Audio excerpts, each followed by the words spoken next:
सुकून और फितरत का जादू, बहरा हिंद के नीले पानियों में बिखरा हुआ ये एक छोटा सा ख्वाब, ये मालदीव है। 1190 जज़ायर पर मुश्तमिल ये छोटा सा मुल्क दुनिया भर के सयाहों के लिए एक जन्नत की हैसियत रखता है।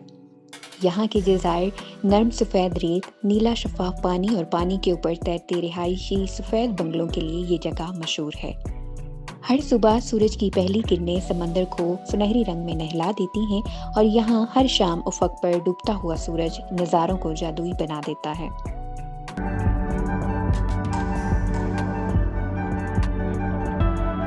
मालदीव सिर्फ कुदरती खूबसूरती का नाम ही नहीं है, बल्कि ये एक कदीम तहजीब, मेहमान नवाज लोग और जायकों से भरपूर रिवायती खानों का मस्कन भी है। यहाँ की मछलियों पर मबनी डिशेस और नारियल की खुशबू से महकता हुआ खाना सयाहों के ज़ौक़ को एक और मुनफरिद तजुर्बा देता है।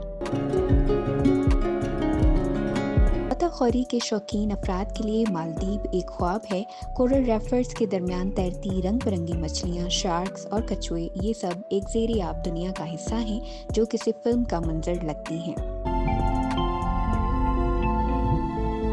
यहाँ के बाज़ारों में मकामी हुनर की झलक भी देखी जा सकती है। हाथ से बनी हुई अशिया, रिवायती ज़ेवरात और मालदीव ख़ास तौर पर स्वेटर्स के लिए मशहूर है। मालदीव वो जगह है जहाँ वक्त थम सा जाता है, हर लम्हा एक याद बन जाता है और हर मंजर एक तस्वीर में कैद होने के लायक है।